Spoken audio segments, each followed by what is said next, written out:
Hello, and welcome to this short presentation on some of the largest predatory dinosaurs of North America. This will serve as a bit of a primer for those who wish to know more about the differences and similarities among the various types of Tyrannosauroid dinosaurs that inhabited North America in the Cretaceous period. First, some background on Tyrannosauroids.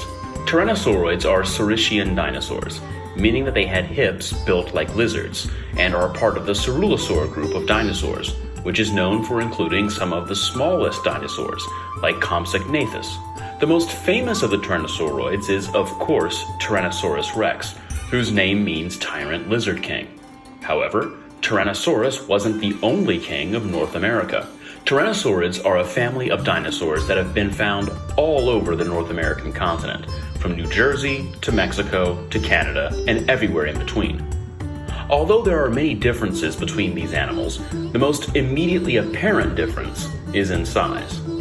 To start, we'll look at one of the smaller Tyrannosauroids, named Apalachosaurus. Apalachosaurus fossils have been found in the southeast United States in strata that dates to the Campanian age of the late Cretaceous period. Fossil locations include Alabama, Georgia, and South Carolina. This dinosaur stood around 8 feet tall at the hips and would have preyed upon large hadrosaurs such as Hypsibema. It lived in a swampy and tropical environment similar to the Everglades and was probably the largest land predator in Appalachia. Next, we have Gorgosaurus. Gorgosaurus was larger than Apalachosaurus, as were most tyrannosaurs from the western portion of North America, called Laramidia, during the latest Cretaceous. Gorgosaurus was described way back in 1914 as an Albertosaurine tyrannosaur that lived in what is now Montana and Alberta at the same time that Apalachosaurus was living in Georgia and Alabama. Albertosaurine tyrannosaurs were slender and agile and trended much lighter than Tyrannosaurus Rex. Gorgosaurus was likely a predator that filled a niche close to modern leopards. It preyed upon the horned ceratopsian dinosaurs, hadrosaurs, and evidence even suggests that these mighty animals at least occasionally hunted in groups to overwhelm their prey. Next up the ladder, we have Daspletosaurus. Daspletosaurus was generally around the same size as Gorgosaurus, but the species Taurosus may have been larger. Its name means frightful lizard, and it is worthy of this moniker. The animal lived at the same time and same general location as Gorgosaurus, and lived in a very diverse ecosystem. Not only did it share an environment with Gorgosaurus, it had to survive giant crocodiles and tackle difficult-to-kill prey like ankylosaurs. Discovered in 1921, but not effectively described until the 1970s, Daspletosaurus is a Tyrannosaurine tyrannosaur, and was likely much heavier than Gorgosaurus as a result. If Gorgosaurus was a leopard, then Daspletosaurus was the lion of the Campanian age.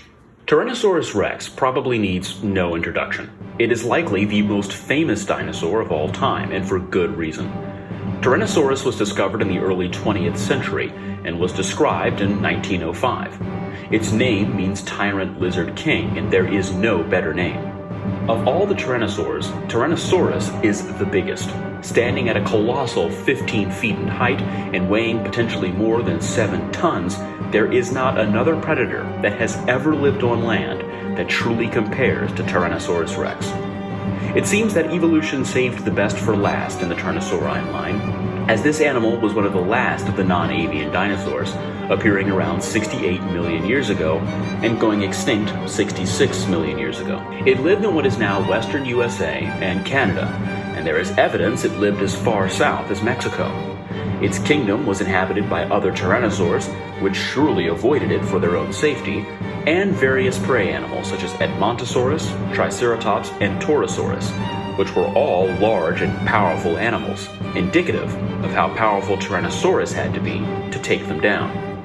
There was at one time some debate as to whether or not Tyrannosaurus Rex was a predator or a scavenger, but fossil evidence, including yield injuries on herbivorous dinosaurs that could only have resulted from Tyrannosaurus bites, made it plain that Tyrannosaurus Rex was a ruthless hunter that both killed prey and bullied smaller animals away from the kill. It certainly was the king of the dinosaurs. I hope you found this short video on some of the most frightening and spectacular dinosaurs of North America interesting.